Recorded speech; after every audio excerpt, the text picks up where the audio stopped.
nubwo dutuye mu kibaya cyuzuyemo ibibazo, intambara z'urudaca, urusaku rukaba ari rwose, ariko hari ibyiringiro ndetse imitima y'abagenzi, nubwo tuzi ko gutabarwa kwacu kutwegereye, ntabwo tuzagumino, oya ntabwo tuzahera ino, oya oya oya oya, ni ijambo ryivugiwe n'umwami twayobotse, ni Yesu ntabwo abeshya, yavuze ko azaza kutujyana, ntabwo tuzagumino, oya ntabwo tuzahera ino, oya oya oya oya, ni ijambo ryivugiwe n'umwami twayobotse, ni Yesu ntabwo abeshya, yavuze ko azaza kutujyana.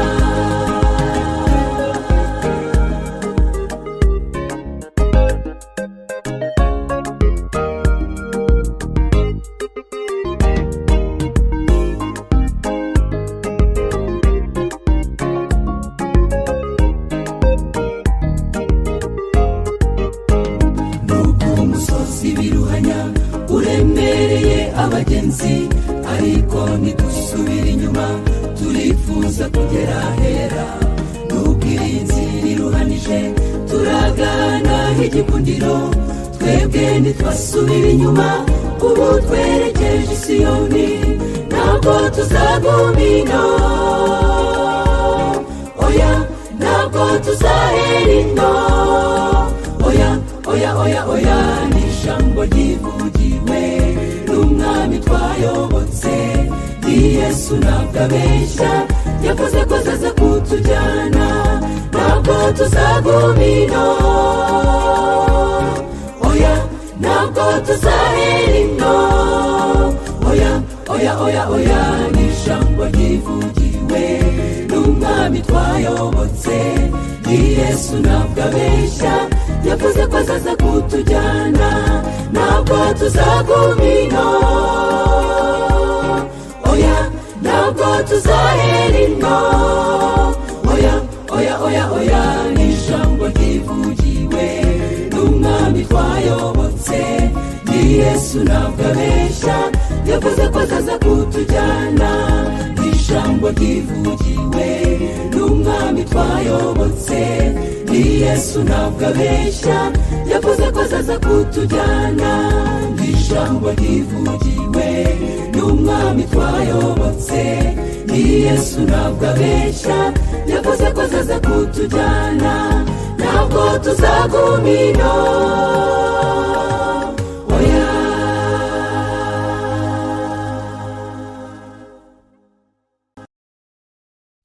Ndagushimiye ndaguhimbaje none Mana ihoraho, nkushimiye ko ukomeje kugira neza abagaragu bawe, uhabwe icyubahiro.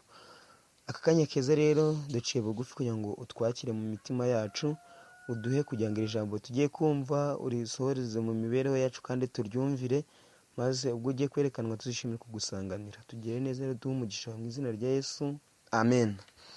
Mbahaye ikaze nanone rero kuri iyi channel mukomeje gukurikiraho ibyigisho, ni ingingo ya buri munsi, nawe kwiga karindwi bigora cyangwa ntukabona akanya, ariko telefone yawe cyangwa se mu buryo wabona bwo kubonamo internet, wabasha kuza ukareba icyigisho ukacyumva, n'amagambo aba yatanzwe mu ngingo tugarukaho, ntago dushyiraho ibisobanuro byinshi. Kuwa gatanu rero tugiye kureba, ni kuwa 20 Nyakanga 2023, tugiye kureba ingingo ihari ivuga ngo noneho twakijijwe n'Imana. Mbese wowe yitekereje wumva warakijijwe nande? Ese Yesu ni Imana cyangwa ntago byemera? Ahangaha ni ikibazo tuzatwaganiraho.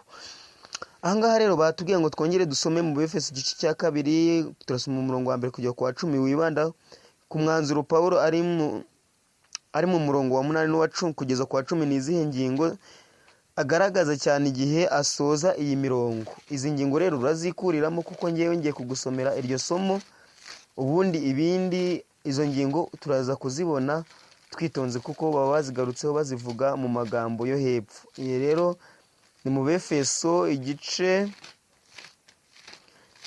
ni cya 2 umurongo turasoma uwa 8 tugere ku wa 10. Haranditswe ngo mwakijijwe n'ubuntu kubwo kwizera, ntibyavuye kuri mwe, ahubwo ni impano y'Imana. Ntibyavuye no ku mirimo kugira ngo hatagira umuntu wirarira, kuko turi abo yaremye ituremeye imirimo myiza muri Kristo Yesu, iyo Imana yiteguriye kera kugira ngo tuyigenderemo. Ahangaha izi ngingo rero turahita tuzibona. Ahangaha ngo mu Efeso igice cya mbere kugera ku murongo wa mbere kujya ku wa gatatu, Pawulo yandika ko agakiza k'abizera bo muri Efeso katazanwa n'imyitwarire yabo myiza cyangwa igikundiro bafite. Inkuru itangira yerekana ko bari bapfuye mu bya mwuka, nta kantu na gato k'ubugingo kabarimo cyangwa agaciro bifitemo.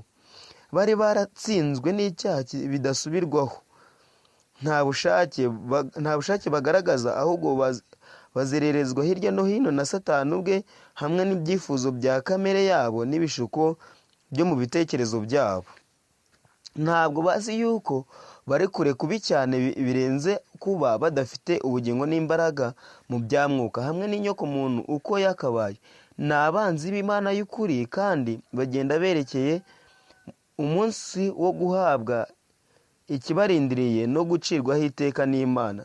Ni abo kugirirwa umujinya kimwe n'abandi bose, aho kugira ngo agakiza kabo kabe gashingiye ku gikundiro bifitemo, gashingiye ku rukundo rutarondoreka rw'Imana.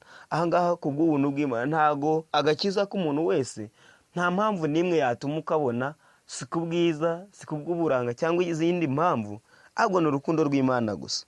Urukundo rudashobora gusobanurwa hashingiwe ku gaciro k'intego yarwo. Mu mbabazi n'urukundo Imana ibagirira neza muri Kristo Yesu, irabazura bakava mu rupfu rw'ibyamwuka.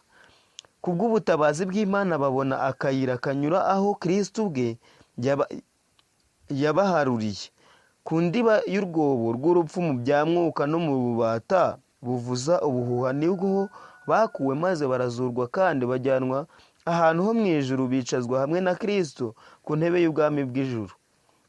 Nubwo bimeze bityo, ubu butabazi bw'Imana bumeze nk'umurabyo, ntabwo ari ikintu cy'akanya gato. Bufite imbaraga zirambye, kuramba kw'iteka ryose, kubera ko Imana ishaka kwerekana ubuntu bwayo ibagirira muri Kristo Yesu mu bihe by'iteka ryose. Rero mu mwanzuro we uboneka mu Efeso igice cya 2 umurongo wa 1 kujya ku wa 10, umurongo wa 8 kugera ku wa 10, Pawulo agaruka ahantu yifuza gushimangira yuko ingingo ye ihamye. Agakiza k'abizera ni umurimo w'Imana, ntabwo ari umurimo w'umuntu. Ntigakomoka muri twe, ahubwo ni impano y'Imana. Nta muntu wakwirata